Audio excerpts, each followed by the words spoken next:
Hello guys, once again welcome back in our online classes. पिछले दो video के अंदर हम जो चैप्टर नंबर 6 पढ़ रहे हैं और उन दो वीडियोस के अंदर हमने इस चैप्टर के 2.6.1 मोटर फिटनेस टेस्ट और 6.2 जो था हमारा normally general motor fitness test जो था उसके बारे में पढ़ा और दो टॉपिक हमने कवर किया। आज जो है हम इसका तीसरा टॉपिक है जिसका नाम है कार्डियो मेजरमेंट ऑफ कार्डियोवास्कुलर, उसके बारे में पढ़ेंगे। तो सबसे पहले उसको जानने से पहले मैं आपको बता देता हूँ कि before proceeding to various test of cardiovascular fitness it will be essential for us to understand the meaning of cardiovascular fitness. Cardiovascular है क्या, उसके बारे में जानना आपको जरूरी है।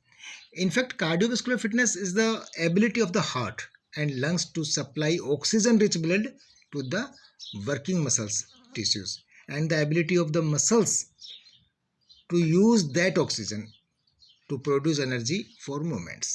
Got it?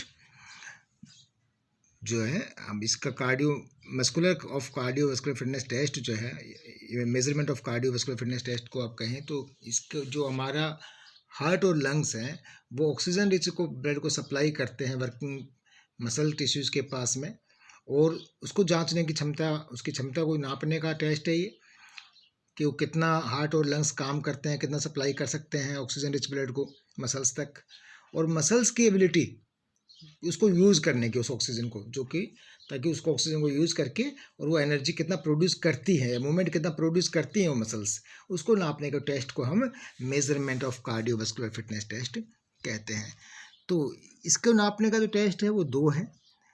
एक हार्वर्ड स्टेप टेस्ट है जैसे कि आप हेडिंग में देख रहे हैं, दूसरा टेस्ट रोकपोर्ट टेस्ट है। दो टेस्ट है। तो पहला हम बात करते हैं हार्वर्ड स्टेप टेस्ट की। हार्वर्ड स्टेप टेस्ट जो है ये एक जो अप एंड डाउन जो स्टेप्स होते हैं एक बॉक्स के ऊपर, एक बॉक्स के लगा करके, एक लकड़ी का बॉक्स लगा करके, ठीक है, उसके ऊपर अप एंड डाउन स्टेप को जो हम करते हैं उसको हम उस टाइप के टेस्ट को हम हार्वर्ड स्टेप टेस्ट कहते हैं। This test requires the athlete to step up and down off a gym bench for 5 minutes at rate 30 steps per minute which measures the aerobic fitness test। ये जो है एक gym bench के ऊपर किया जाता है जिसमें स्टेप अप एंड डाउन किया जाता है, दोनों पाँव से अप एंड डाउन स्टेप लेने होते हैं, 5 मिनट तक इसको करना होता है। इसमें जो है नियर अबाउट 30 स्टेप्स पर मिनट, यानी दोनों पाँव जो है तो एक पाँव 30 दूसरा पाँव 30 करके 1 मिनट में इसको स्टेप्स को करने होते हैं। और इस प्रकार का टेस्ट जो है ज़रूरी है एरोबिक फिटनेस टेस्ट के लिए। तो अभी जैसे कि आप इसमें पिक्चर में देख रहे हैं कि एक 20 इंच का एक बॉक्स होता है, उस लकड़ी के बॉक्स को लगा करके उस बॉक्स के ऊपर आपने एक पाँव से अप एंड डाउन जो है दूसरा चेंज करते हुए करना होता है। आफ्टर द वर्कआउट टाइमिंग जो लेना है इसके अंदर वो है heart rate has to measure. जो जैसे हमारा वर्कआउट ख़त्म हो जाता है उसके बाद हमने इसके अंदर हार्ट बीट जो है उसको नापना होता है, ठीक है। इसके लिए इक्विपमेंट क्या चाहिए होता है मैं आपको बता देता हूँ साथ साथ में। इसमें जो आपको दिखाया नहीं होगा, इसमें जो इक्विपमेंट है, हमें इक्विपमेंट का एक जिम बेंच चाहिए जो 20 इंच की ऊंची होनी चाहिए। एक बेंच हो जो ज़मीन से उसका जो है हाइट 20 इंच का ही होना चाहिए, और उस पर जो है मतलब मैन के लिए, बॉयज़ के लिए 20 इंच होना चाहिए और गर्ल्स के लिए 16 इंच का एक बॉक्स होना चाहिए, ठीक है। और दूसरा इसको आइटम जो चाहिए वो चाहिए एक स्टॉप वॉच और एक सैडल स्टेप जो आपका हार्ट बीट वगैरह को नापने के लिए, उसके लिए मेजरमेंट चाहिए आपको। इसका प्रोसीजर क्या है? प्रोसीजर जो है इसका है वो ये है कि the athlete stands in front of the bench और बॉक्स, एथलीट को जो है उसके सामने खड़ा हो जाना चाहिए, और उसके बाद में गो बोलने के साथ में जैसे स्टॉप वॉच चालू करते हैं आपके स्टेप्स को अप एंड डाउन जो है उस पर रखना चाहिए, ठीक है। पहले लेफ्ट पाँव आपने ऊपर रखा सपोज, फिर जैसे सेकंड स्टेप का तो लेफ्ट नीचे आ जाएगा और राइट वाला ऊपर चला जाएगा, फिर राइट वाला नीचे आ जाएगा और लेफ्ट वाला ऊपर चला जाएगा। इस प्रकार से अप एंड डाउन आपको स्टेप करना है, और 1 मिनट में करीब एक पाँव से 30 बार जो है करना होता है इसमें, ठीक है, at the rate of 30 steps पर मिनट। तो 1 second up and 1 second down, तो 2 सेकेंड में एक कंप्लीट हो जाता है एक राउंड। तो 1 मिनट में 30 स्टेप्स होने चाहिए। 5 मिनट के अंदर लगभग 150 स्टेप्स करने होते हैं, 5 मिनट तक उसको करना होता है। क्लियर है? अब जब आप उसको जैसे ही स्टॉप वॉच को आप बंद करते हो, stop watch is switch on simultaneously at the start of the stopping, जैसे आप उसको बंद कर देते हो, ठीक है, तो उसके बाद में आपने एथलीट्स को बैठा देना चाहिए। क्या करना चाहिए?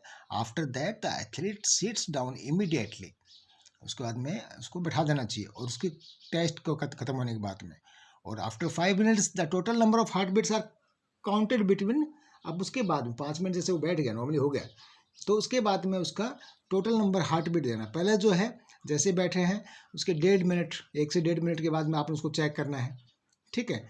1 से 1.5 मिनट जैसे बैठा दिया आपने 5 मिनट के लिए उसको, तो बैठ जैसे टेस्ट खत्म हुआ, बैठने के लिए 1 से 1.5 मिनट हो गए टेस्ट को, आपने उनका हार्ट बीट को जांचना है। हार्ट बीट जांचना है, उस हार्ट बीट के अंदर पहले टेस्ट के अंदर उनका आपको रेट लिखना है, 1 मिनट में क्या रेट है उनका।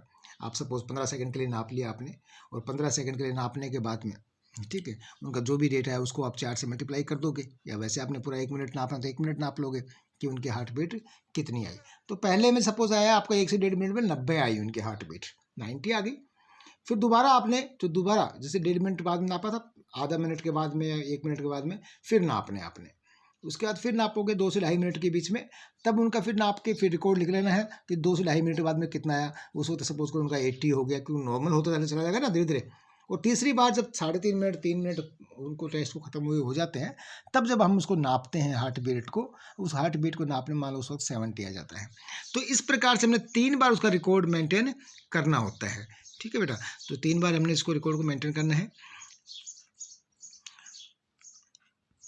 After the workout timing, heart rate has to be measured. The athlete steps up and down onto a standard gym bench once every 2 seconds for 5, ठीक है, यानी हर सेकंड में 2 सेकंड में एक स्टेप उनका कंप्लीट हो जाता है बोल रहे हैं, तो लगभग आपको 30 स्टेप पर मिनट का हो जाता है, और 150 स्टेप 5 मिनट में हो जाएंगे। The assistant stops the test after 5 minutes, जो भी आप असिस्टेंट होता है वो टेस्ट को 5 मिनट बाद में रोक देता है। आपके जो स्क्रीन पर जो लिखा है हम उसको देख एक्सप्लेन कर रहे हैं। The assistant measure the athlete's heart rate, उसके बाद में जो है उसके हार्ट एथलीट की हार्ट रेट को नापता है किसके अंदर, बर्थ पर मिनट के अंदर, ठीक है। 1 minute after finishing the test, जैसे टेस्ट खत्म होता है उसके 1 मिनट बाद या 1.5 मिनट बाद में पहला टेस्ट होता है, ठीक है, आफ्टर टेस्ट। पल्स 2, पल्स 1 हो गया, pulse 2 the assistant measure the athlete's heart rate the 3 minute after the finishing the test. दूसरा टेस्ट जो है जैसे उसको 3 मिनट हो जाते हैं, पहला 1 से 1.5 मिनट के बीच में टेस्ट लेना होता है, नापना होता है, दूसरा 3 मिनट बाद में नापना होता है, और तीसरा जो है जैसे उसका टाइम ओवर 3-1.5 मिनट और बाद में उसको फिर नापना होता है, ठीक है।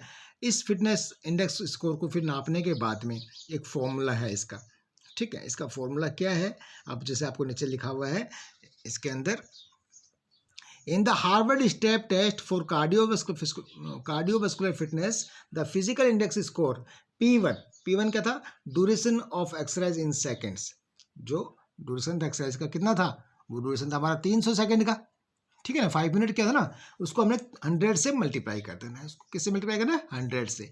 तो सपोज आपने वो तो पता ही है कि 5 मिनट तक करना है हमने, तो 100 को मल्टीप्लाई किया 300 से, फिर उसके बाद में डिवाइड करना है, 2 को मल्टीप्लाई करना है sum of pulse, sum of pulse से 2 को मल्टीप्लाई करना है। मैं आपको एक एग्जांपल के साथ समझाता हूँ, अगर आप इसको समझ पाएँ थोड़ा सा ध्यान से देखिएगा कि हमने क्या किया कि सपोज मैंने बताया था कि आपको जैसे टेस्ट खत्म हुआ उसके 1 से 1.5 मिनट तक आपने इसको नापा हार्ट बीट को, तो हार्ट बीट जो आपकी थी वो 90 थी, किसमें, 1 से 1.5 मिनट के बाद में।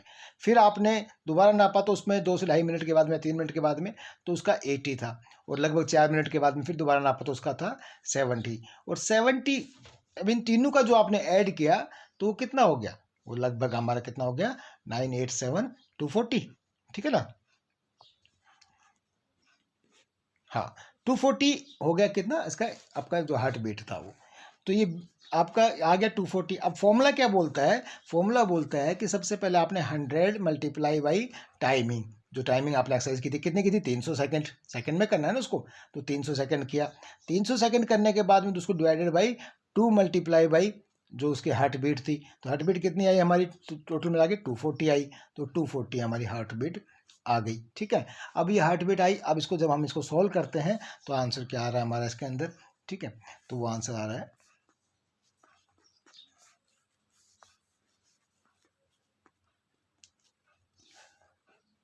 लगभग 62.5, क्लियर है, 62.5, तो ये हमारा जो है आंसर आ गया। अब ये मतलब इस प्रकार से हम निकाल सकते हैं कि हमारा कार्डियोवास्कुलर जो टेस्ट है वो उसका क्या है, उसकी एवरेज है 62.5 हमारे यहाँ पे आंसर आया। तो अब इसमें क्या दे रखा है कि एक्सीलेंट कितना है। एक्सीलेंट जो है रेटिंग फिटनेस इंडेक्स के अंदर आपका मोर देन 96 है तो एक्सीलेंट है, 83 से 96 तक है तो वो गुड है, और 68 से 82 है तो वो एवरेज है। ठीक है, बिलो एवरेज कितना होता है 54 से 67, और पुअर कितना हो गया लेस देन 54 अगर है किसी का भी फिटनेस इंडेक्स में तो वो पुअर में आ जाता है। क्लियर है। तो इस प्रकार से हम उसको टेस्ट को नापते हैं कि जितना ज़्यादा उसका हार्ट बीट वगैरह होगा उतना उसका ज़्यादा एवरेज होगा, क्योंकि जितना ज़्यादा हार्ट बीट ले रहा है तो एथलीट्स के लिए क्या होता है उसकी हार्ट रेट तेज होती है, उसका ऑक्सीजन जो है अंदर कंज्यूम ज़्यादा होता है, उसका लंग्स और हार्ट जो है उसको कंज्यूम ज़्यादा करते हैं और उसको पास ज़्यादा करते हैं टिश्यूज़ तक। तो ये था हमारा पहला स्टेप का टेस्ट। इसके अभी हम बात करें इसके एडवांटेज की।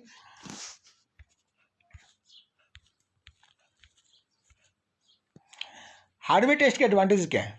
हार्डवेयर टेस्ट के जो एडवांटेज हैं वो ये है कि produce to conduct the test in simple. इसका एडवांटेज ये है कि ये जो है ना ये प्रोसीजर इसका करने का वो simple procedure to conduct the test is simple है इसका प्रोसीजर।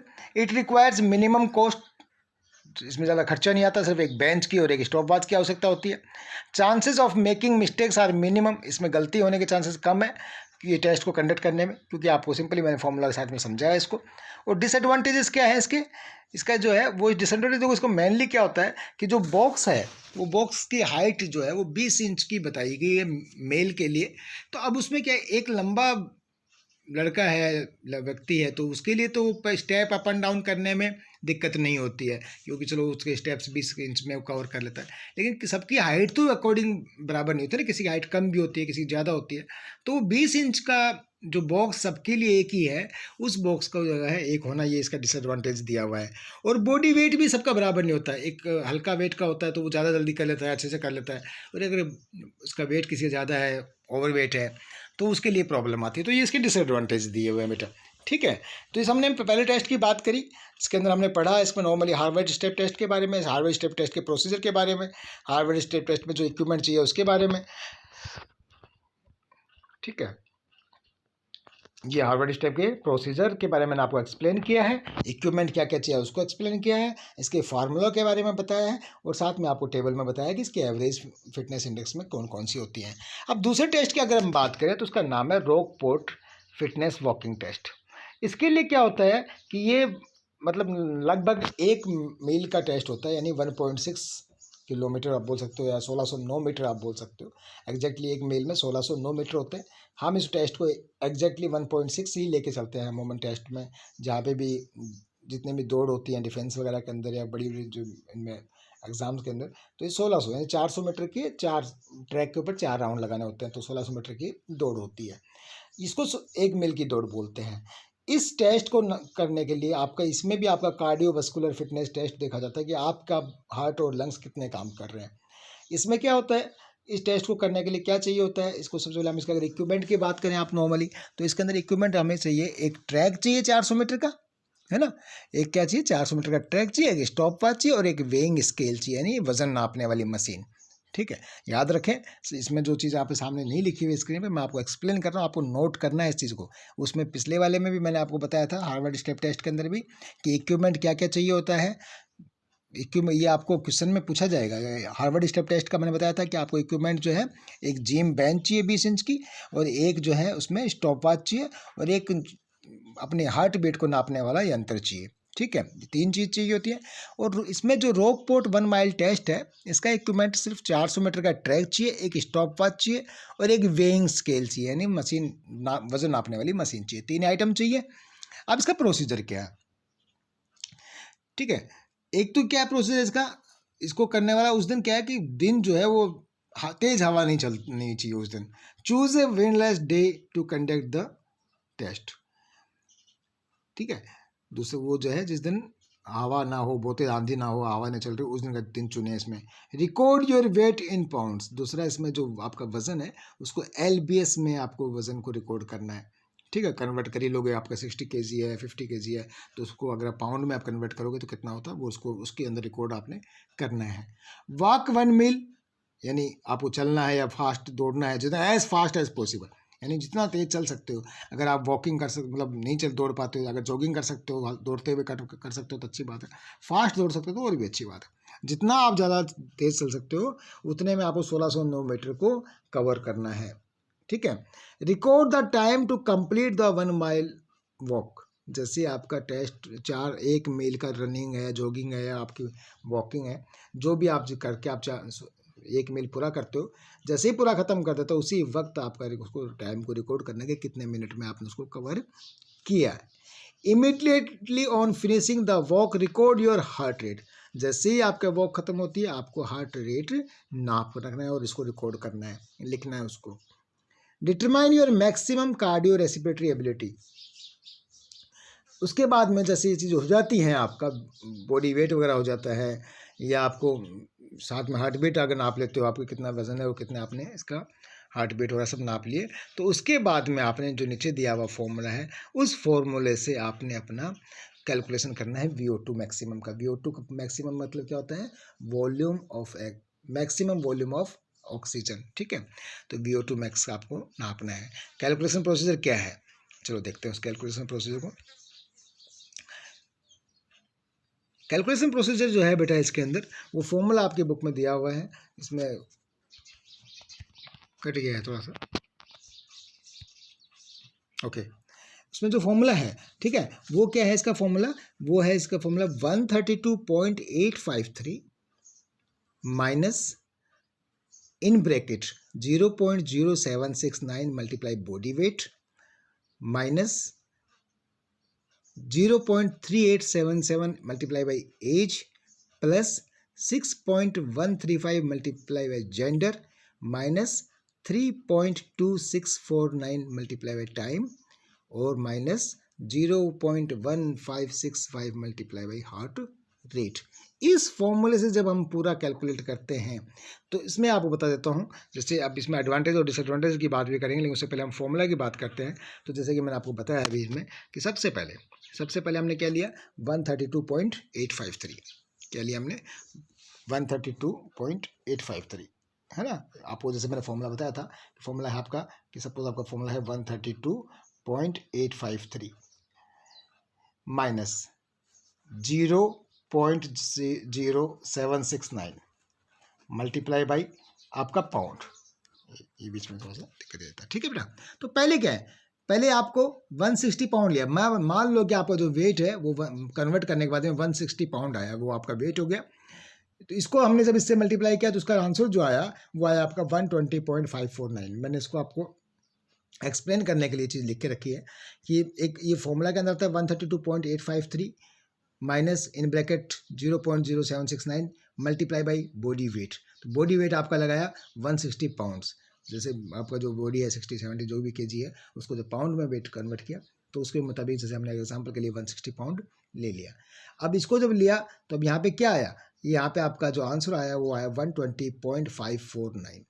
अब जो आंसर आया उसमें से यानी 120.549 को हमने, ये आगे फॉर्मूला के अंदर था 0.3877 मल्टीप्लाई बाई अब आपकी एज, उसमें दिया हुआ था ना फॉर्मूला के अंदर एज, तो एज जो है वो कितनी है? तो मान लो 33 एज लिख दिया मैंने, या उसमें आप 20 लिख देंगे, 18 लिख देंगे, जो भी एज है आपकी वो एज लिख लेंगे। मैंने 33 के हिसाब से निकाला इसको कि 1 इतना लिखने के बाद 33 एज है, तो इसका जो आंसर आया, उसका जो टोटल रिजल्ट आया वो आया 107.7549। अब 107.7549 को इसको प्लस करना है इस 6.135 जो एग्जाम्पल इसके फॉर्मूला के अंदर दिया हुआ फिगर है 6.135 इंटू जेंडर मतलब, अब जेंडर का मतलब इसमें ये था कि अगर मेल है तो मल्टीप्लाई बाई 1, अगर फीमेल है तो मल्टीप्लाई बाई 0। ठीक है, मैं मेल का लेके चल रहा हूँ तो इसको मल्टीप्लाई बाई 1 कर रहा हूँ। ठीक है, मल्टीप्लाई बाई 1 किया हमने, तो इसका जो आंसर आया वो आया 114.0699, यानी इनका जो आंसर आया इसका वो 1 ये आ गया। अब ये जो बचा आपका 114.0699, इसमें से माइनस करना है 3.2649 जो कि फॉर्मूला के अंदर डी डिजिट है, मल्टीप्लाई बाई 11.5 मिनट।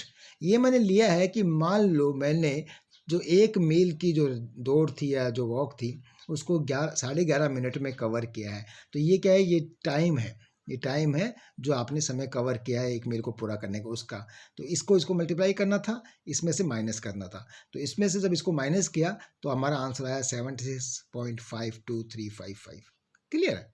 अब इस फिगर में से, इस डिजिट में से जो है हमने इसको एक तो पहले टाइम, ये तो नंबर, ये डिजिट जो है आपके फॉर्मूला में 0.1565 दिया हुआ है, और 160 वॉट पर मिनट ये मेरी हार्ट रेट थी। ठीक है, ये मेरी हार्ट रेट है।